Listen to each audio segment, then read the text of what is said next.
it was generally a better idea. Yeah, So you'd give in to each other. yeah. Picture this. Paul McCartney, the sweet-faced Beatle we all love, sitting in his studio with that famous smile slowly fading from his face. At 82 years old, one of music's biggest legends has finally opened up about something he's kept hidden for decades. Behind all those cheerful interviews and kind words about fellow musicians, Paul has been holding back some pretty strong feelings about certain bands. And trust me, some of these revelations will shock you. You see, most people think Paul McCartney is just this nice guy who loves everyone in the music world. But the truth is way more interesting than that. When you've been in the music business as long as Paul has, you develop some pretty strong opinions. And after more than 60 years of making music, he's not afraid to share them anymore. Today, we're going to dive deep into the 6 bands that Paul McCartney simply could not stand. And the reasons behind these surprising feuds will absolutely blow your mind. Let's start with the most famous rivalry in rock history. You probably think the Beatles and the Rolling Stones were best friends, right? Wrong. Behind all the public friendliness, Paul McCartney had some seriously harsh words for Mick Jagger and his band. It all goes back to the 1960s, when both bands were trying to make it big. While everyone talked about their so-called friendly competition, Paul saw things very differently. He thought the Rolling Stones were nothing more than copycats who got lucky. In fact, during a private recording session in 1968, Paul actually called them a blues cover band that just happened to be in the right place at the right time. Think about how brutal that is. Here's Paul McCartney, one of the most successful musicians ever, basically saying that one of the world's biggest rock bands doesn't deserve their fame. But Paul didn't stop there. He always felt like the Stones were just following whatever the Beatles did first. When the Beatles tried something new, the Stones would come out with their own version a few months later. This drove Paul absolutely crazy. The tension got so bad that when John Lennon suggested he might want to produce a Rolling Stones album in 1969, Paul was furious. He couldn't understand why John would waste his time with a band he thought was just copying everything they did. Even decades later, in 2021, Paul was still taking shots at the Stones.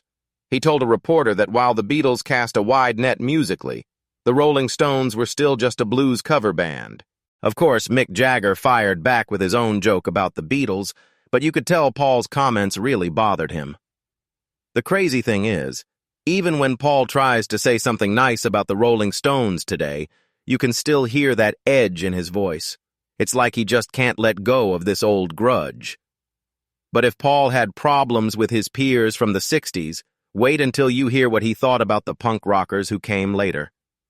The Sex Pistols represented everything Paul McCartney hated about music, and the feeling was definitely mutual. When punk rock exploded in the mid-1970s, it was like a bomb going off in the music world. These young musicians didn't care about being polished or perfect. They were raw, they were angry, and they were loud. The Sex Pistols led this revolution, and they specifically targeted bands like the Beatles as old-fashioned dinosaurs that needed to be destroyed. Paul took this very personally. Here was a group of kids who couldn't even play their instruments properly, and they were proud of it. To Paul, who had spent years perfecting his craft, this was like spitting in the face of everything he believed in. He called their music an assault on the ears and couldn't understand how anyone could enjoy it. But the Sex Pistols weren't just attacking Paul's music. They were attacking him personally. Johnny Rotten, the band's lead singer, called Paul a dinosaur and a relic of the past. Even worse, according to people who were there, the Sex Pistols actually used Beatles posters as target practice during their rehearsals. Imagine how that must have felt for Paul to hear about that. The final straw came in 1977 when both bands were recording at the same studio in London. Paul tried to be friendly and walked up to say hello to the Sex Pistols. Instead of being polite back, Sid Vicious muttered something about Paul being an establishment. Sellout. That was it. Paul turned around and never spoke to them again. Years later, Paul would admit that punk rock did shake up the music industry in some good ways. But when anyone asks him specifically about the Sex Pistols, all he'll say is that they're not his cup of tea. And trust me, the way he says it tells you everything you need to know about how he really feels. Now here's where things get really interesting. The next band on Paul's list wasn't trying to destroy the Beatles' legacy. They were obsessed with copying it, and somehow that made Paul even more angry. Oasis burst onto the music scene in the 1990s, and they didn't try to hide their love for the Beatles. In fact, they basically built their entire career on sounding like the Fab Four. The Gallagher brothers, Noel and Liam, dressed like the Beatles, wrote songs like the Beatles, and even posed for photos like the Beatles. They constantly talked about how much they loved Paul and John and George and Ringo. At first, Paul tried to be nice about it. He called Oasis a good band with great energy, but behind closed doors, he was not impressed at all. To Paul, their obsession felt fake and shallow. It was like they were using the Beatles' name and style just to sell more records, without really understanding what made the Beatles special. What really got under Paul's skin was the arrogance. Noel Gallagher had the nerve to claim that Oasis was bigger than the Beatles, echoing something John Lennon had said decades earlier. But while John's comment was meant to make a point about society, Noel seemed to actually believe it. To Paul, this wasn't tribute or respect. It was pure ego. Paul started calling Oasis loud and self-important. He felt like they were all surface and no substance, copying the chords and melodies without understanding the deeper meaning behind the music. As he told a friend, it's not enough to copy the chords. You have to live the life and understand what the music really means. But the thing that bothered Paul the most was that Oasis acted like they deserved to inherit the Beatles' legacy. They didn't ask for permission or show proper respect. They just took what they wanted and acted like it was their right. Paul felt like they were chasing ghosts instead of creating something real and original. The next band on Paul's hate list was even more manufactured than Oasis, and that drove him absolutely crazy. The Monkees were created by television producers, and to Paul, that made them fake musicians from the very beginning. When the Monkees became popular in the late 1960s, they had hit songs, screaming fans, and a successful TV show. But Paul saw right through all of that. To him, they were just four actors pretending to be musicians, handed fame without earning it. While Paul had spent years playing in tiny clubs, sleeping in terrible conditions, and working incredibly hard to perfect his craft, here were these guys who got famous just by being on television. Paul would actually change the radio station whenever a Monkees song came on. His assistant at the time remembered that Paul couldn't stand to listen to them for even a few seconds. But what really made him angry was when the Monkees started copying the Beatles' psychedelic style after Sgt. Pepper came out. George Harrison remembered Paul complaining that they were stealing the Beatles' ideas without doing any of the actual creative work. The tension even affected real-life meetings between the two groups. At a Hollywood party in 1968, Paul walked away in the middle of a conversation with Mickey Dolenz from the Monkees. Dolenz later said he didn't think Paul ever saw them as real musicians, and he was probably right. Even though the Monkees eventually started writing their own songs and playing their own instruments, Paul's opinion never really changed. In a 2011 interview, when someone asked him about the Monkees, Paul gave one of those backhanded compliments he's famous for. He said they had catchy tunes but were certainly no Beatles. That smile might have been polite, but the message was crystal clear. The next band didn't try to copy the Beatles or attack them.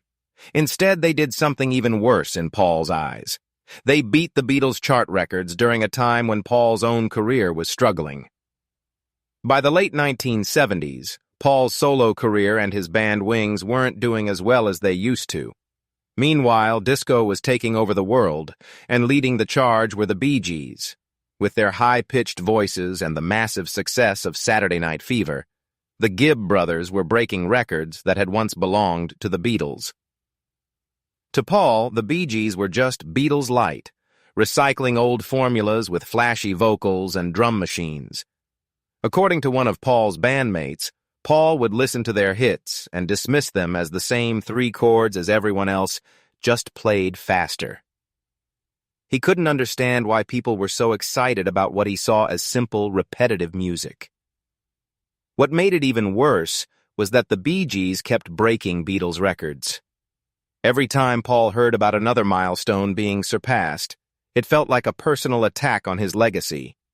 The tension got so bad that when both artists were working at the same Miami recording studio in 1979, Paul actually scheduled his sessions to avoid running into the Bee Gees completely.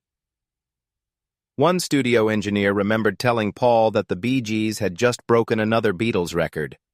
Paul's reaction was intense. His jaw clenched, his eyes narrowed, and he didn't say a single word.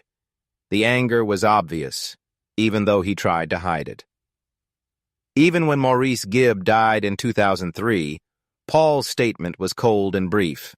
While he wrote heartfelt tributes for other musicians who passed away, his response to Maurice's death was just a few restrained lines.